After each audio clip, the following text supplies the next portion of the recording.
In just 5 more weeks, the top teams in North America will head to the Mandalay Bay Event Center in Las Vegas, Nevada to determine the winner of the spring split. Tickets are available now at lolesports.com/tickets, so get them while they're hot and join us on April 16th and 17th to see the final showdown live and celebrate the first North American champions of 2016. Welcome back, everyone. It's time for our next matches here on stage. They've been great so far. Next up is TSM versus Renegades. TSM, hey, they're coming off a win. And based on Double's post-game interview, he said the team is optimistic about their future. Yeah, TSM's been very up and down this split, but they are riding an emotional high off of IEM. I mean, Double mentioned that the team felt humbled in their loss to SKT, but that the international experience was good for TSM and gave them a lot of practice time. So hopefully that attitude continues to translate to result, because we're still seeing some basic mistakes coming from the team. Even in their win yesterday, they had some pretty big missteps against Team Impulse early. Absolutely. TSM, though, if they can keep that forward momentum going, maybe they can win here. But, of course, they might need to be careful what they wish for. Right? They might end up like Renegades, who, according to some sources on Reddit, maybe made a deal with an evil genie or something. They wished, can I please have a better early game? And they're getting that better early game, but based on what we're seeing from this team, it's at the cost of a really bad late game. They are not able to do anything after the first 15 minutes. Yeah, it's been so tough for them because they definitely looked a lot better with their new roster. They gave Cloud9 a real run for their money yesterday. They took down an early lead, but then they didn't know how to capitalize. They had a gold lead for 55 minutes, then lost it in the last 5 minutes of an hour-long game.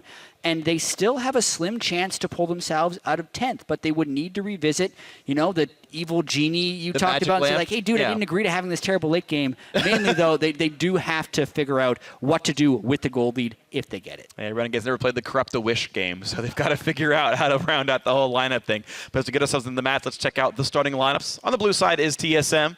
Hauntzer up in the top lane, Sven Scaron in the jungle, Bjergsen a fellow Dane in the mid lane. Double Affinity carry, Yellow Star on support with Coach Parth behind them.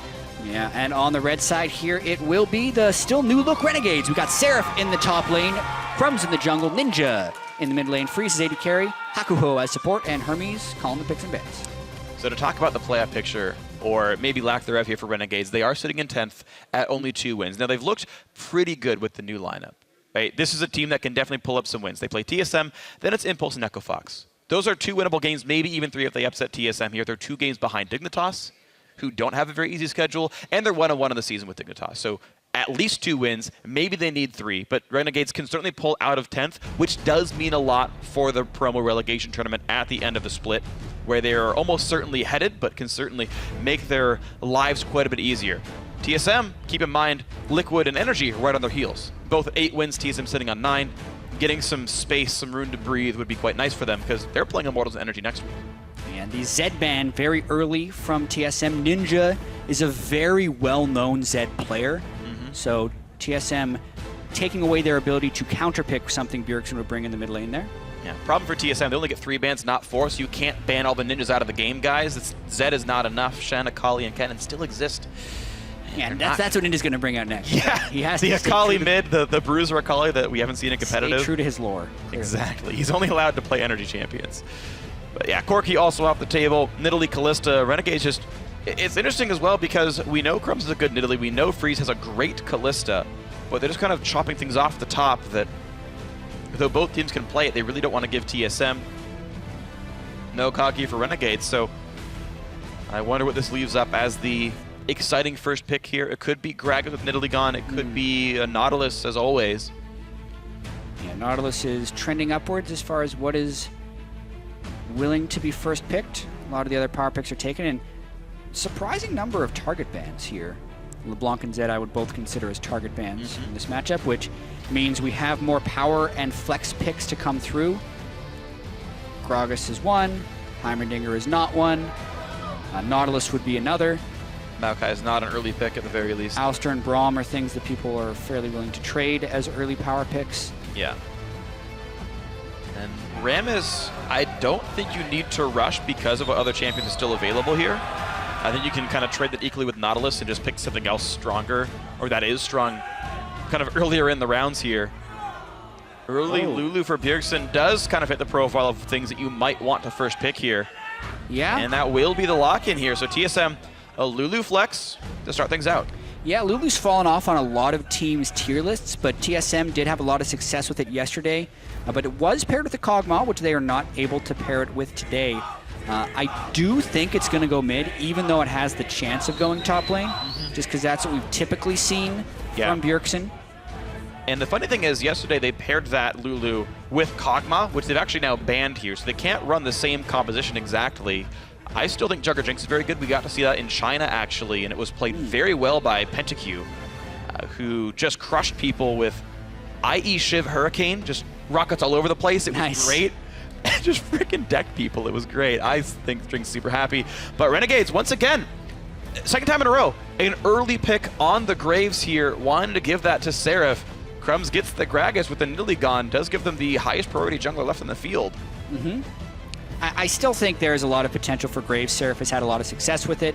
Wasn't a huge fan of the way he completed his Death Dance build yesterday, going for a Bloodthirster where I would have liked to see a Phantom Dancer, but it's still a very strong pick in the right hands, and it doesn't really give anything fully away. I don't think there's many things you'll pick in lane to be like, oh yeah, now I can't play Graves. Yeah, Seraph, his third Graves game in a row, a win over Dignitas and a close loss to Cloud9, though even in the loss he went 3-0-6, if the stats are correct here, so Seraph's certainly been good at the champion.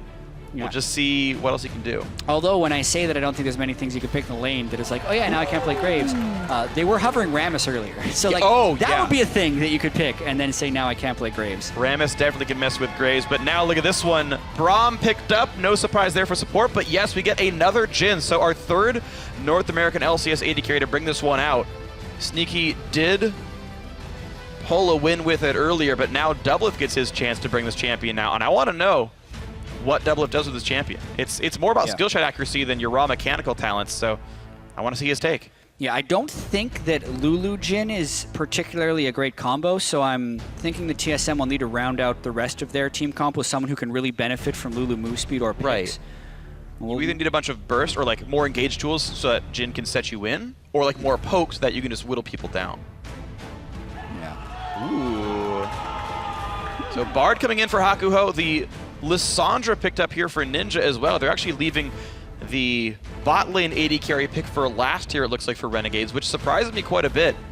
Bard wasn't going to be contested, nor was the Lissandra, so showing a hard engaged team at the start, and then their follow-up at the end. Same time, Renegades does play very heavily around Freeze, so maybe Freeze wants to see how much dive or tanks he's going to have to deal with since the top laner hasn't been picked yet. So there is still an argument for leaving your marksman for the very last choice. What's top, what's jungle? What can I play into that, knowing about it? Because it could be so variant. It could either be like a giant tank wall, or it could be a bunch of squishy assassins. You really don't know, because the Lulu could still go top lane, so we could still be picking mid and jungle. And Lissandra and Bard are two generally good champions, so. Yeah, they work both offensively and defensively, actually. Lissandra great into Zed. You just ult him when he goes in. Next picks for TSM, the Elise, the Trundle are going to come through. So Trundle top lane yet again. Hauntzer making this comp very similar to last time. The same Trundle, the same Lulu, a Braum instead of Alistar, and Elise coming now in for Sven Skaren. But a lot of these similar picks, Trundle into Graves has been actually quite common now. We saw Balls do that, and now we're seeing Hauntzer do the same thing. And I am a fan of Lulu with the Trundle. Yeah, speed him up to get in range of the pillar, or just speed him up to go smack a dude a bunch of times. Especially top lane Trundle. I think it does so much more that top lane Trundle is actually a viable damage source on a team. And the difficulty is, well, I can't always get in all the time, but now Lulu can make that happen. And with how popular Titanic Hydra is and how strong the item is in general, you certainly have a lot of threat. Also, I think an understated point in making top lane tank carries more a thing is the steady buffs Iceborne Gauntlet has gotten 2 tanks, their radius being much bigger for champions with a lot of armor. And that's steadily crept up over time now to where if you ult someone on Trundle and have an Iceborne Gauntlet, that is a huge slow field. Yeah, the final pick coming out for Caitlyn, for Freeze, will be Caitlyn. Yeah. Typically, we were seeing some of this in the mid-season where you'd set up the 5 traps and then just go for like a full siege and poke.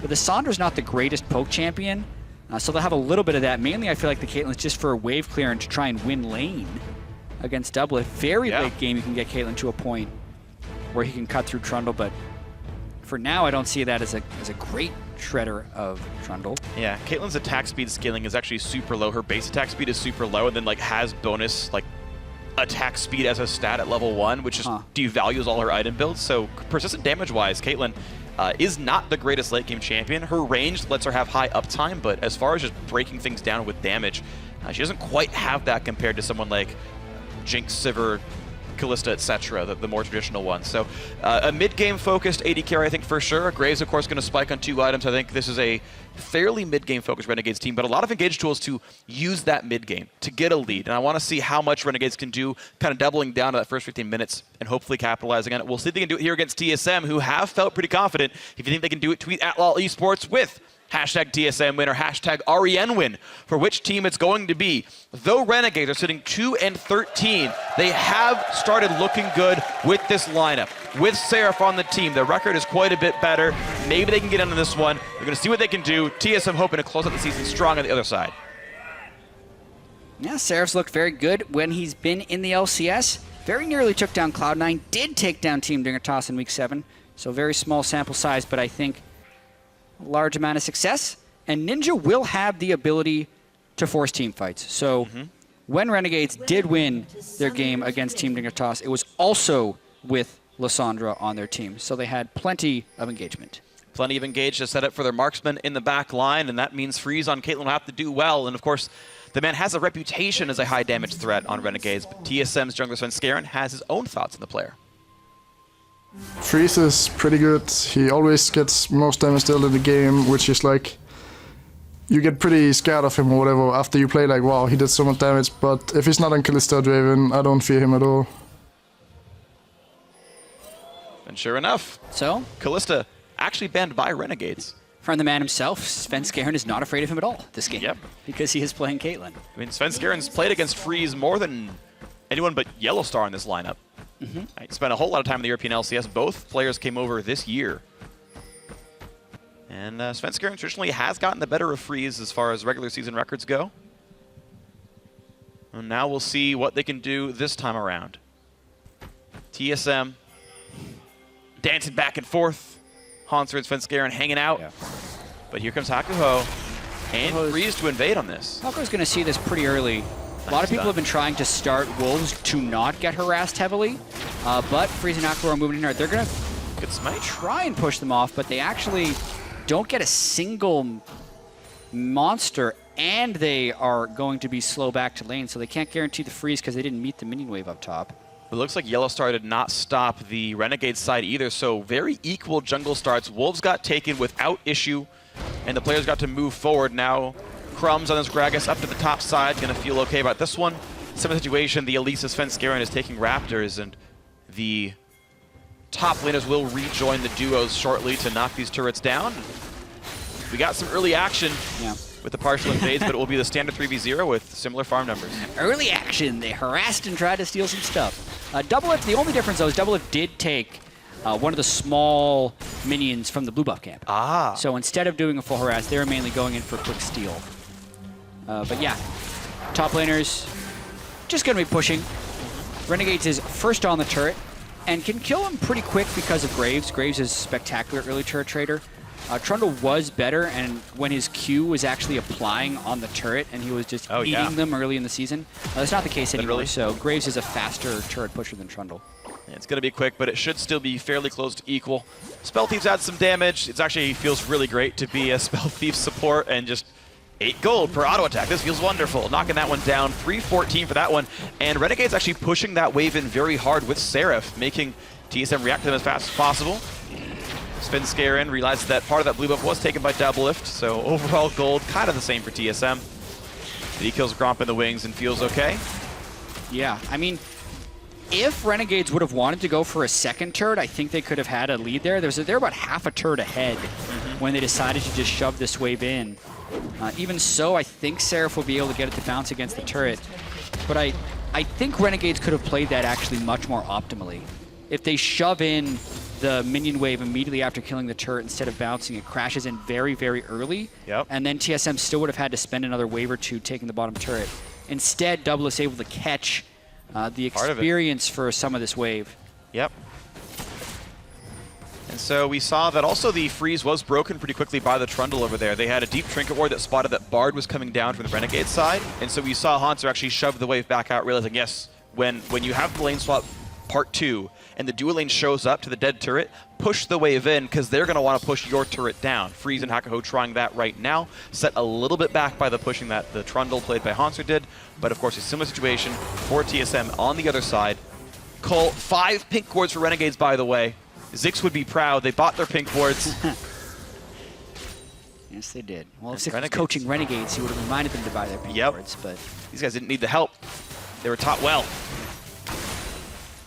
Yeah, they're pretty quick on this push as well. Once again, the Graves killing it very quickly.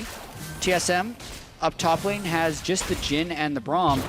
Jhin did get a little bit of a buff. His 4th shot has a 44% crit on the turret, but he's still pretty slow at killing turrets regardless because of the reload timer. Yeah, and he does 44% less total damage, so it's like a 1.2 damage crit. Like, it's really almost nothing. It just feels good. You get the move speed out of it, but it's not exactly meaningful. So Doublelift slowly whittling it down. They're going to be just fine with this one. Trundle, of course, helping. That's enough attack damage for them. Crits the turret for 68 damage. Right, it's like you added 15. Congratulations, buddy.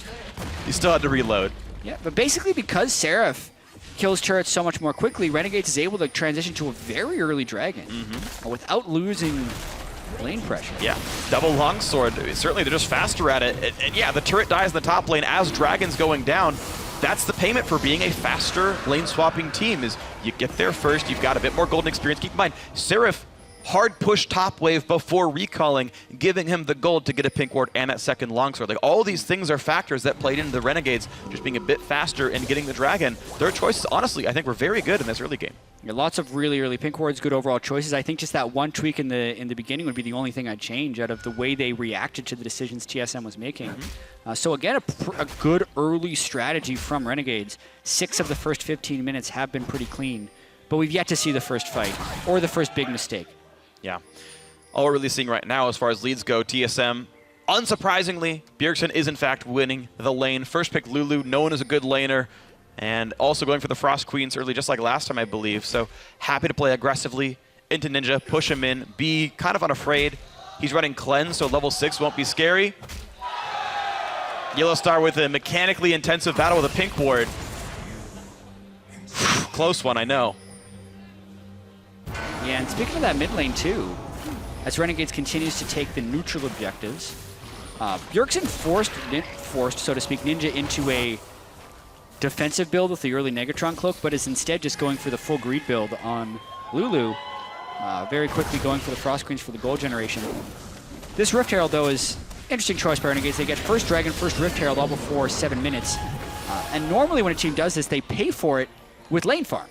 Right? This actually happened against TSM in their game yesterday, where we looked up and Doublelift was 30 CS ahead of the opponent 80 carry. But that's just not the case here because Renegades has done it more efficiently. They have, absolutely. Hanser not allowed to lane on the top side of the map, of course. There's a Caitlyn and a Bard, and now, the rest of the team. And keep in mind, again, Renegades will be faster. They've got the Graves. They've also got the Rift Herald buff. Yeah, TSM can probably match turret damage, but they're 20 seconds slower. They're facing a huge wave of Rift Herald. Renegades are faster at this. Yeah, Renegades can very easily push down for an inhibitor turret. Unless TSM sends everyone back, they're trying to finish the turret to avoid a big loss, but they're only sending 3 people down, and those Rift Herald minions are going to push fast. Rift Herald, Graves, Caitlyn. Renegades are faster at this. TSM continue to play the 3v0 game, except the other 3 are better at the v0 part of that equation. An extra turret kill for Renegades from all the choices they've made, not to mention the dragon they also picked up. Lane really swaps, well done. Lane swaps, lane swaps. Well, Renegades has put in their practice for sure. And they know that the strength of the Graves Caitlyn is just a faster pushing team than what Jhin can offer right now. I could kind of see the argument for TSM to be okay with turret trading because Caitlyn is a lane bully and they're dodging that, and Doublelift is technically getting more farm than the Caitlyn. He is also stacking up his call. And I think TSM thinks they are superior in team fights as well. So a lot of times trading turrets is a way to just safely get to that. But that's the cost, right? They now have an exposed inhibitor turret less than 9 minutes into the game. Yeah.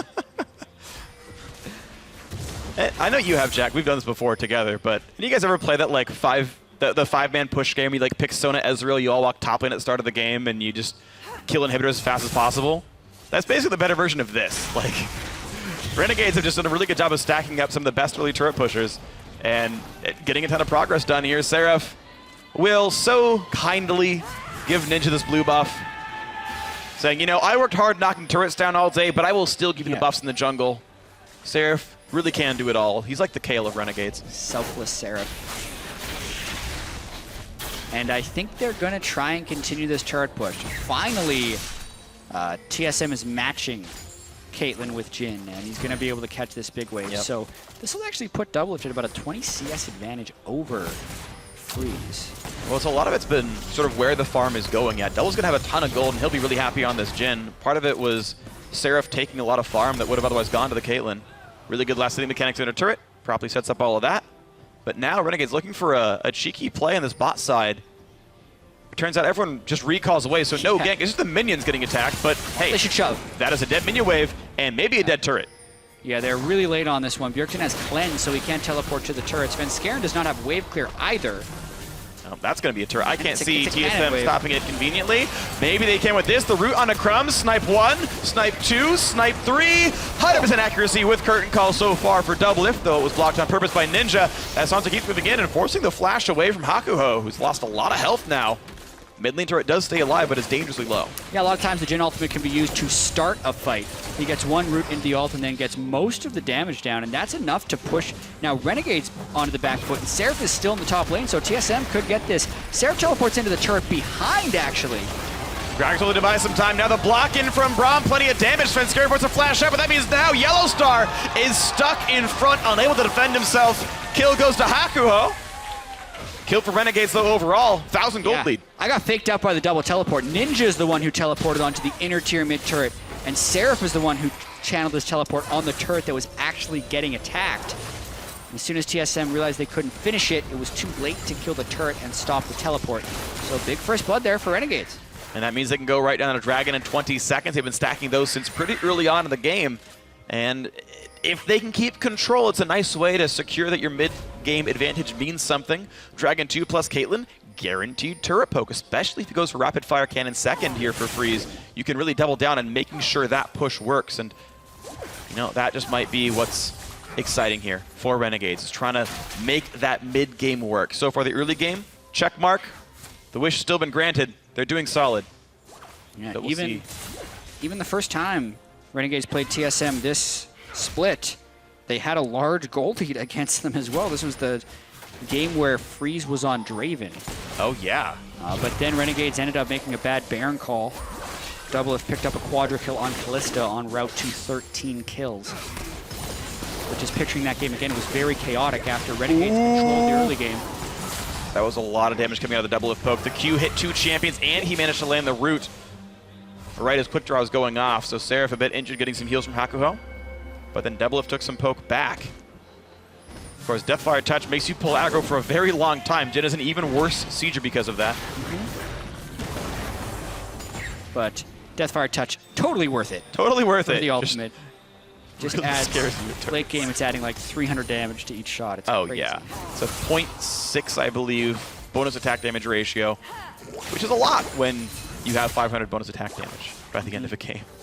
The math adds up 300, by the way, if you were curious. We lined up well there, Jet. Good job, us. Just picked a number at random. That was incredible. And then I found math that suited it. Synergy. We should be on duo queue. We'd win. Would we? I don't know. I would game the system. I would just tell you what to answer regardless of the question, and just be like, "What's your favorite food?" Blue. He said blue. Woo! That's what we would do. Meanwhile, Hakuho, not in this one. It's Hanser versus Crumbs. Hanser runs, gets knocked back right into Seraph's waiting arms. The body slam as well. He has flash, doesn't choose to use it. But it does mean that a dragon goes over to TSM, but a cost for the top laner. Yeah, lines up right for the Rift Herald for Renegade, so it ends up being a objective trade. Would stop the overall 5 dragon stacking. I think it was generally smart of Hanser not to use his flash, but not smart of him to be there in the first place. Kind of solo walking through enemy territory without any deep wards or vision on the team. It was a well-placed ultimate by Crumbs to help secure the kill. Super good stuff. Super, super awesome here for Renegades. They sit now almost 2,000 ahead of TSM. The dragon stacking, I should say, was slowed down, which I don't know if it's going to mean a whole lot here. It's just a consideration to think about. They got the first one so early, but now that pacing is going to be off. Freeze actually rushing for early Berserker's Greaves, so is really going for a damage-focused build. This is going to be as DPS optimal as he can get. And you know, Freeze is going to have to be one of these carry threats, of course. Plenty of farm on him, and we'll see what he can do with it. Svenskeren said he wasn't really worried about him if he wasn't on Draven or Callista, but Caitlyn has damage uptime, and that can matter a whole hell of a lot. Yeah. And the Dragon stacking can matter as well. It hasn't mattered much for most NA LCS teams, but I do feel like Renegades is a team where it would matter more, only because they've had so much trouble actually closing games that having that insurance policy of getting stacking dragons and being ahead, maybe getting 5 dragons to win the game, is huge. But the longer the game goes, the more chance they would technically have to make a mistake and lose their lead. Absolutely. Which, by the way, they again have a 2,000 gold lead. Yep. Slightly missed Glitter Lance there. Good dodge by Freeze. Now an invade towards the top side jungle. Svenskeren and Yellowstar in tow.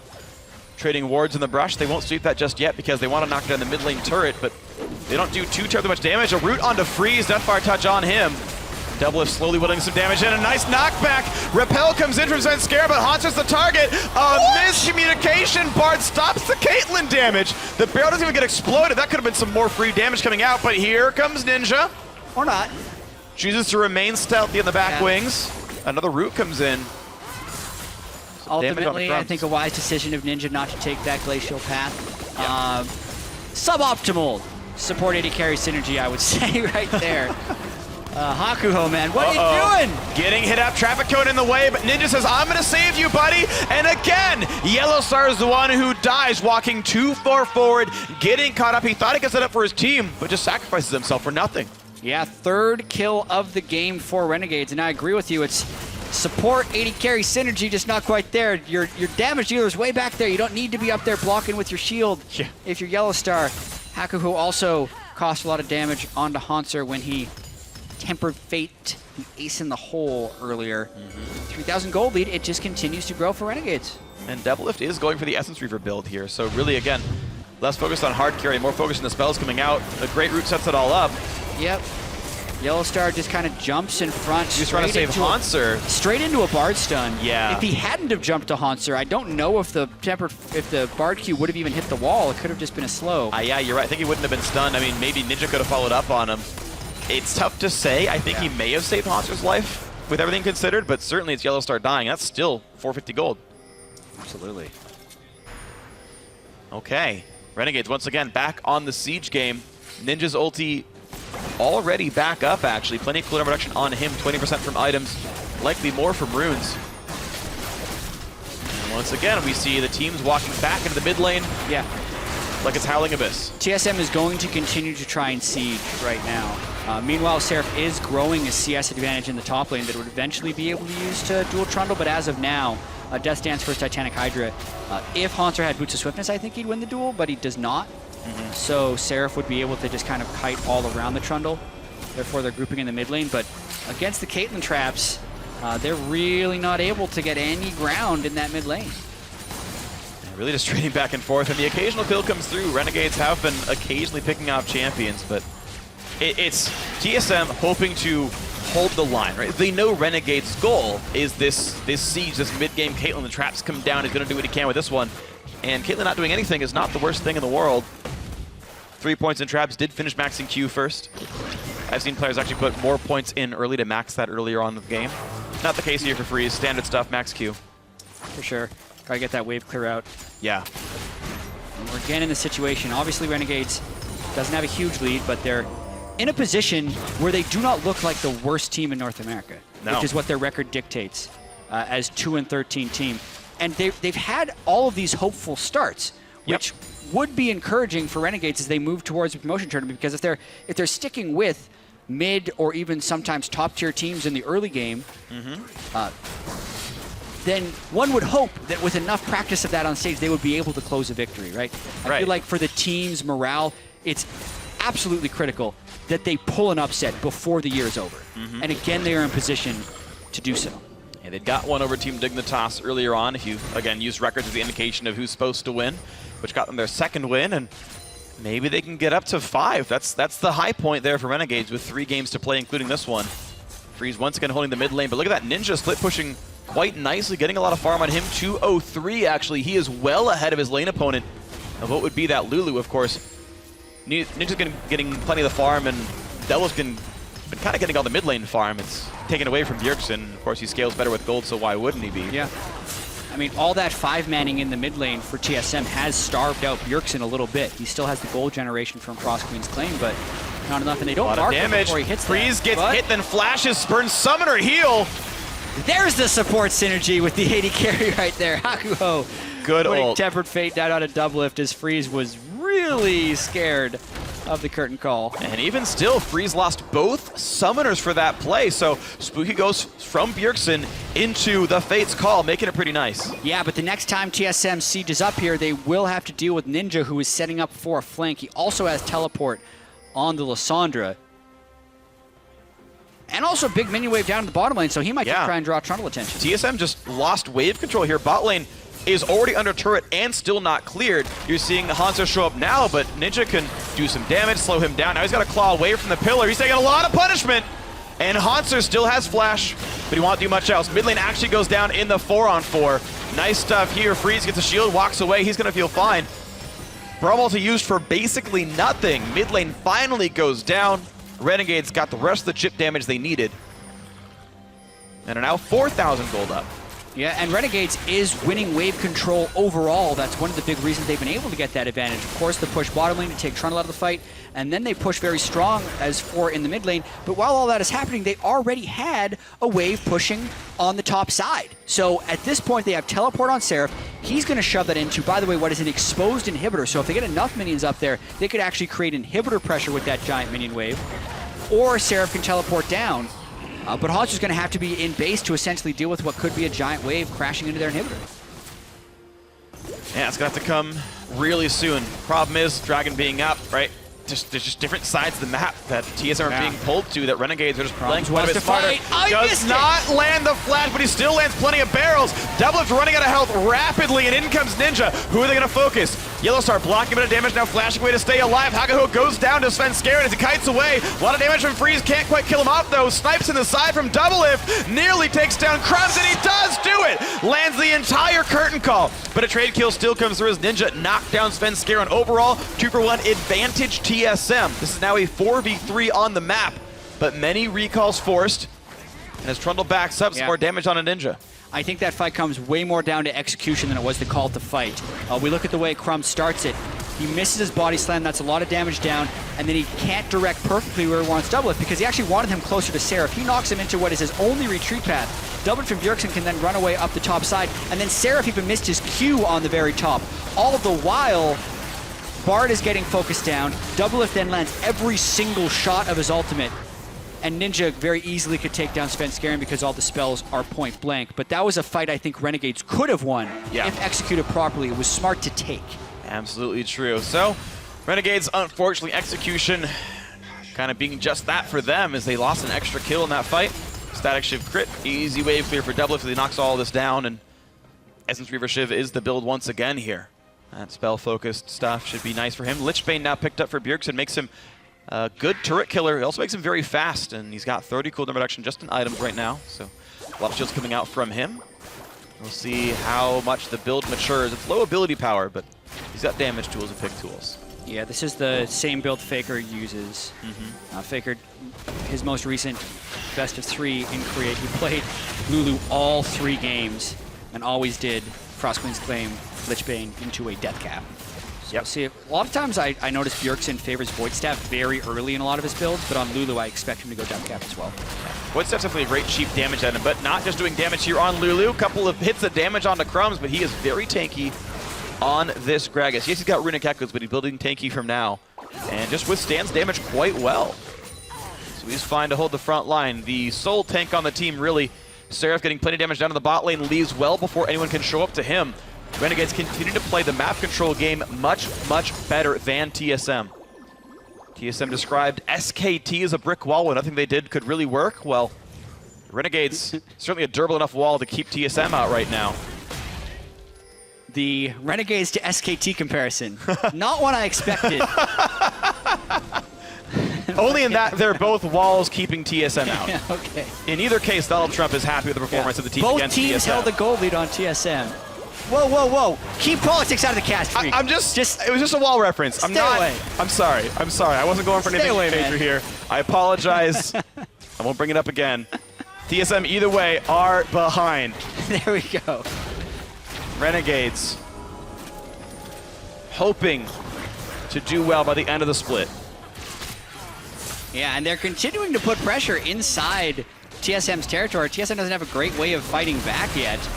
Hanser is the Speaking of tankiest fighting person. back, Hanser just taking his licks. Oh, no! Bjergsen absolutely crushed by Seraph and a little bit of damage coming to the mid laner. The siege and the wave clear and the minion control continuing to work. Now a knock-in right onto this Elise who has nowhere to go except into the enemy team. Bartlety misses, still another kill picked up. Crumbs holding the front line, does not even care about damage coming out of Jhin. And now bot lane tier 2 will be going down. Renegades continuing to absolutely crush this mid game. Yeah, this is looking more and more like an upset. We're past 20 minutes and Renegades still increasing their goal lead instead of letting it fall away. Renegades' chance coming out here. TSM losing to a 10th place team is not an expectation.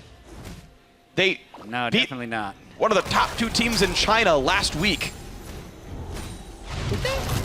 Oh, was it? No, it was. They got over through Ever. Yeah, that was Sorry, dramatic. I'm backwards. It was close. Just kidding. Either way, Bjergsen takes a bunch of spray damage from Lysandra as he's walking into Seraph, and then just uses a few spells on him because he was mainly worried about saving Hanser with his ultimate. And a missed body slam by Crumbs, but it's all right. He knocks Svenskeren backwards anyway. Bard ultimate at least pushes double lift back, even if it missed Yellow Star. And then they're able to walk back towards the turret and pick that one up. Yeah, to correct myself, TSM had taken down Origin and Ever on their way through IEM Katowice. Never got a chance to play a Chinese team. Did not have a chance to, you're right. They unfortunately lost that Ever game that would have been the battle against Royal, I believe, Yep, very true. in the final of that one. Unfortunately, that didn't happen there. TSM had a rough late game slip up, and now Renegades, the very next week, starting to really take it to them. The team that had nearly dethroned Cloud9 in the top of the standings, now looking very good for much longer, I would say. It's been controlled. It's not been, a bunch of haphazard fights. They're out-rotating a team piloted by Yellow Star. And it's super encouraging. Yeah, well, a lot of the questions about TSM are wondering whether or not the team is actually piloted by Yellow Star and how crazy their communication can be. Bjergsen, a very vocal person. Yellow Star, maybe not as powerful of a voice within the team. Whatever it is, the team obviously does not look as clean as the Fnatic team, which was apparently piloted by Yellow Star. Obviously, Huni and Reignover had a lot of input on that team as well. But TSM, they've had glimpses of being cohesive. But once again here, they do not seem as put together as, so far in the first 20 minutes of this game, as Renegades, who has been rotating better, understanding their team composition strengths better. And then here, a Bromwell's been out of nowhere. And this is not good for Double, trying to get away, trying to stay alive. Bromwell goes down. Yellow Star with another death in this game. Seraph tanking it up in the front lines. Svenskeren goes down as well. Freeze getting the credit for that one. A 2-for-0. Renegades continuing to win their team fights, play the map control game. 6 turrets to 4, 8 kills to 2, and now they look at Baron. Yeah, and this is the moment where their previous game against TSM was lost, is when they went for a Baron after a small fight and then turned it around. Here they're trying to bait out a fight instead of going straight for the Baron. I think they're trying to take this one very slowly. And Ninja can teleport. He recalled back. He's got the home guard buff, and he is a Lysandra, which means there are scary things afoot here. They waited out the scouting tools, although they're doing it on top of a ward. They just now killed the ward, and TSM's going to try and stop them. There's still an array of traps out there, poke back and forth. Will they get the chance to steal? Not at all. Crumbs secures it, and Hanser maybe doesn't even want to be there. He's going to drop for this one. TSM contesting in a 3v5 without a jungler. Why even try? It's 2 kills for absolutely no reason. Were TSM there? An easy pickup. Renegades getting farther and farther ahead. And Yellow Star super late to the party, also puts up his Unbreakable Shield in the wrong direction so he can't block the Gragas ultimate that knocks him back towards the team. Now 5v3, the open inhibitor, it returns 20 minutes later. Renegades return to the scene of the crime. That one's gonna drop down, and they're gonna find even more. Doublelift barely stays alive, but you know what? Does it even matter? And Hib goes down. Actually, Jin managed to drop. I couldn't see what it was. I think it was a Caitlyn snipe, but that kill came through. A trade kill comes in for Pyrrhix, but he's running out of health really fast. A double for Freeze. Looks like he can do damage even without playing Callista. A double comes in, and they're looking now for the base itself. How about sieging the Nexus? Trundle is alive, but he doesn't have all that much damage, and Caitlyn is pretty big. Renegades is trying to win on this push, but it's going to be close. And they just might get to the damage still coming through. Freeze has a Zeke's Harbinger, making him do plenty of damage here in this one, pushing farther and farther into this one. The Nexus turrets are gone. They're re-engaged for TSM, but the Nexus is losing health. Seraph on the back side of the building, whittling it down. Freeze with another kill, and that's the win. A sub 30-minute win. Renegades take down TSM, their third of the split. That has got to feel great for Renegades. They have had so many early game advantages this year. In well over half their games, they have held a gold lead throughout the mid game. But this time, they pressed it home strong. Freeze, every single time before he goes into a game, even in Renegades, even at one point when they were 1-12 coming into this year, he expects to win. And this game, they did win. Absolutely did. So Renegades improved to 3 with 2 games to go. They are 1 behind Dignitas, 2 behind Impulse. Those are teams they can catch. They cannot reach 7th. That's not a possibility. They can reach 9th or 8th and move up, be in a better seat to regain their spot in the North American LCS. I mean, they will be in the relegation promotion tournament, but they said, our goal is just to get good enough to make it back in and try again in summer. Yeah, I mean, for those of you unfamiliar with the format, auto-relegation is no longer a thing in the North American LCS, so 10th place still has a chance to play their way back in, but it is a much more difficult path. They have to win 2 best-of-5s, and if they lose 1, they are out at the very start, whereas 9th place is a much more forgiving road. Yeah, and 8th even more forgiving. We'll see if they can catch up on Team Dignitas, who have not looked very good themselves, but that's in the future. TSM, this is a team who said, all right, you know, we got top 4 at IEM, that's all right. We lost to SKT, well, it's SKT, you know what, that's fine. They're so good, we're motivated. Now you just dropped to the 10th place team in North America. I don't think they are 10th place in terms of skill with this lineup. We never see know, Renegades are pretty bright, but TSM are a playoff team, and that doesn't look good. It's hard to kind of peg down what type of team Renegades is now that they've finally put a game together. Still kind of a one-off. This reminds me a little bit of TDK last year when they switched their roster and they won their first game. We're like, maybe they can win all of them. But it's like, that wasn't quite the case.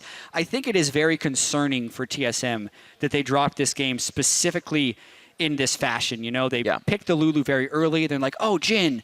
But they didn't have that much actual cohesion in team fights. They kept trying to play this siege strategy, even though from a team composition perspective, they were against a team with better wave clear. Right. They also tried to siege against a team with Lysandra and were constantly getting caught in team fights. They should have been peeling when they were engaging. Like, that game was a mess for TSM in a lot of different ways. The only winning lane I think they even had as far as first 20 minutes is concerned is Lulu over Lysandra, which happened. Okay, congratulations, Lulu's ahead. Okay, now Caitlyn's mid and pushing her turret in. It felt like TSM did not have a lot of hooks into the game, and Renegades took great advantage of that. I mean, I can constantly sing the Renegades' praises here because I think they just made several good choices. The fact that they played a heavily extended lane swap game and eventually went +1 turret because of it. I mean, simple choices like pushing extra wave to allow you to buy a pink core that you wouldn't have gotten otherwise. Double longsword, using the Gragas, and using the Graves, and oh, by the way, getting the Rift Herald. Like, all of these advantages were gained because of choices they made. Dragon was free because of the early choice made in the first half of the lane swap. Then they knocked extra turret down because, well, they got Rift Herald while not losing anything in a 3v0, and they got extra turret because of the champions and because of the choices they made. These were all conscious decisions made by Renegades that were better than TSM. And the advantages kept growing. And they also played the team fights fairly well, whether it was catching someone on TSM out of position or funneling in well. There was the one team fight where they actually didn't execute that well, but because it was a smart choice, it was only like a 1 for 2. Yeah. That was the worst fight they ever did. It was a -1 where they just recovered and just tried again later, and it worked out beautifully. Freeze did super solid overall as a player. His endgame build ended up being Iogen Hurricane into what was a static shiv or a rapid fire cannon next. So just a high damage uptime build, 501.6. Looking at the actual damage chart here, it's got to be super high. Yeah. Highest in the game, 18,000. Yeah, Freeze just was the consistent backliner they needed. Yep, Caitlyn, not one of the Draven or Kalista things that Svenskeren is fearing, but we actually have a replay of the last fight that I want to take a look at one more time here, because Renegades was so strong, they already had 2 people down, and at this point, they're just trying to get a couple kills because they know if they can get Doublelift down, they can probably end the game, and we were wondering what killed him at the very end of this. It was just an ace in the hole, and no one could get in range to block it. Bjergsen maybe could have walked over. He had his flash. He could have flashed to block that. Instead, he's going aggressively to chase in, but there's only 2 people really alive on his team. Freeze can easily take him down because he's just a Lulu with no armor items. Yeah.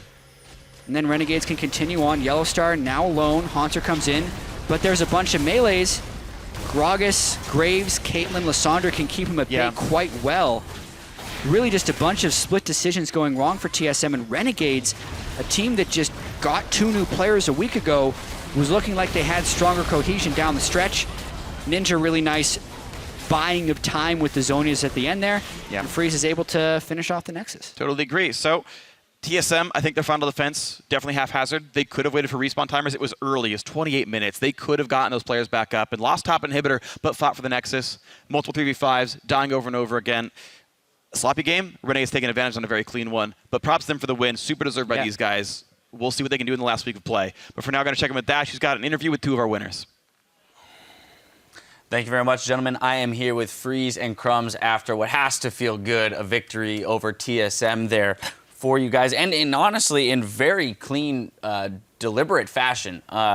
And the very first thing that I want to approach with you guys, I'm going to come to you first, Crumbs, is that from week 1, we've actually looked at this team and said, and looked at the stats and said, this team has a great early game, right? So something is clicking there. What is it, one, about the early game that you guys understand or have practiced so much that you understand it intuitively and can create these advantages where other teams struggle to do so? I think a big part of our early game actually just comes from the laners being very good laners. Like Freeze takes a lot of pride in his laning phase, and our solo lanes, be it Seraph or Ninja or Alex or RF or Flares, are really focused on their laning phase, and that gives way for a lot of early plays to happen. So maybe they get somebody low, so you have an early tower dive or really good opportunities to gank. So I think that really comes down from our early game, and then that makes my job very easy to just decide where can I help, and that gets us that early game advantage. So then looking at this game specifically, Freeze, we saw that you guys were able to get a turret advantage, and it being an inhib turret kind of due to your guys' acceleration of the game in that lane swap. What would you attribute in this game that to the most? Was it champion picks, or was it just that you guys were quicker on the decision making? Where was the advantage gained? To be honest, both. It was the Herald. Yeah, we had a Herald and we had Grace, who was like super fast pusher in the lane swaps. On the first lane swap, we were already faster, so we took Dragon. The second lane swap, we took Herald, and then they decided to not match us, which was their mistake, and we were talking about it. We punished the mistakes. We just decided to push trade turrets, but we have a Herald, right? So we'll push way faster, and we have a Grace on top of it. So we get 1 extra turret, and then we had the momentum the whole game, and they were just on the backseat, and we could have done anything, and it was just our game to win, you know? It was like they couldn't do much at that point. All right, so you set yourselves up very well in the early game. This time you did close it out with the lead that you had created. Now, but in the past, that has been a point that has been a failure for you guys. So, Crumbs, what has been your identification as to why you've struggled to close games that you previously had leads in, and how are you working to shore up those weaknesses? I think a big reason why the mid game is mid-game and late game a little bit difficult for us to close is because the game and the meta is all about the objectives, right? And then you focus on, say, when you took all the turrets, Dragon and Baron at 7 minutes spawn time and Dragon 6 minutes spawn time, which is a very long time to just be doing nothing, and that gives the opponent a lot of opportunity to catch back up. So, for example, in the Cloud9 game, we rewatched it and realized that we need to be faster with the timings in which we aggress. So, particularly when minion waves crash is a really good time where you push vision or you become aggressive, and that's something that, for example, the Rocks Tigers in Korea are really good at, that they'll often just fight around minion wave crashes more than anything, and that's almost like a 30-second interval, which gives you a lot more action and fast-paced aggression that if the opponent isn't ready to react to that and they're on the back foot, it's going to be very difficult to come back in, and just focusing on that mentality to look at past just Dragon, Baron, and other turrets makes it a lot cleaner for us. Finding more instances to fight and not on 6-minute cadences. Exactly.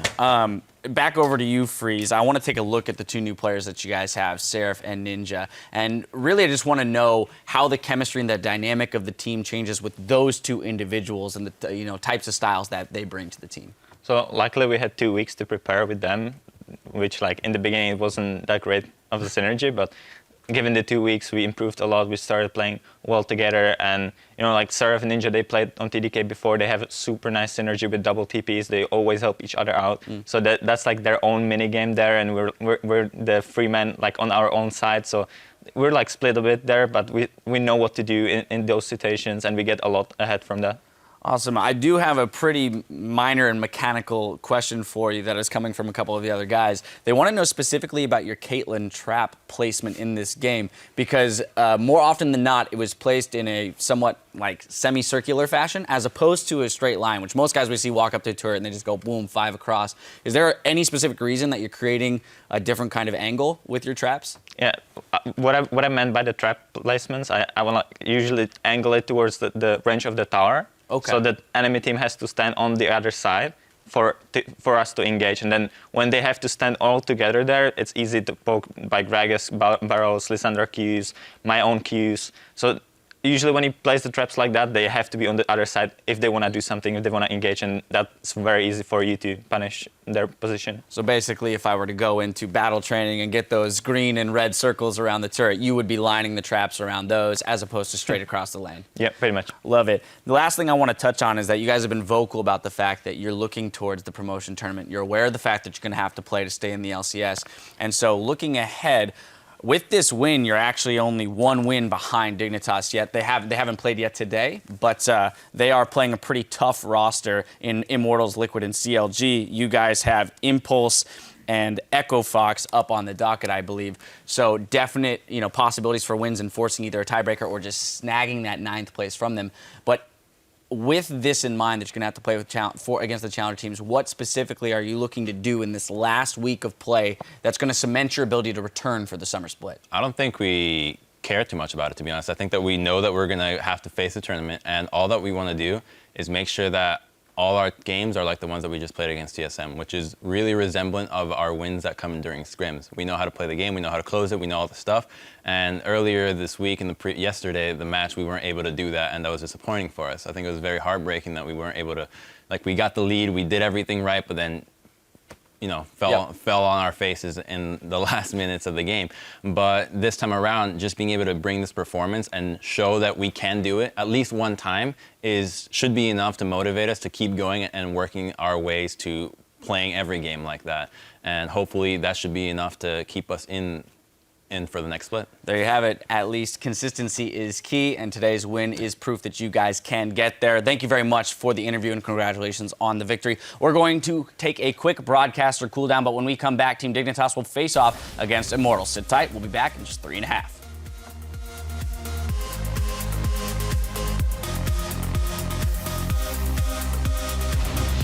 I have the Justin Bieber song stuck in my head. Which one? The Sorry. Is it too late to say sorry? Yeah, I thought it was good. I'm missing more than just your body.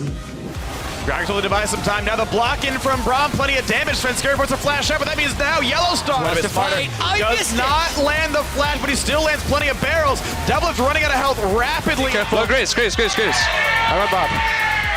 Grace. We're split. Does have a flash then? They're all pretty chill. Let's listen to the left.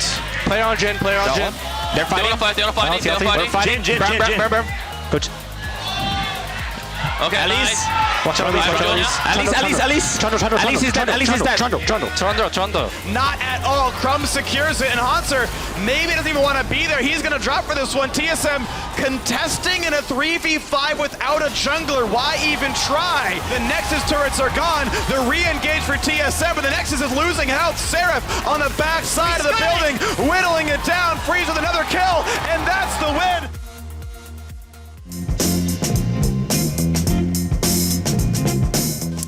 Shifter, what is the most ticklish part of your body? This ain't hard. Is it my belly?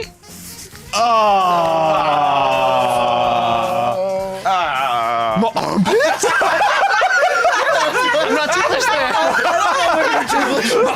That was the most shocked expression I've ever. What? I'm not ticklish. My bad.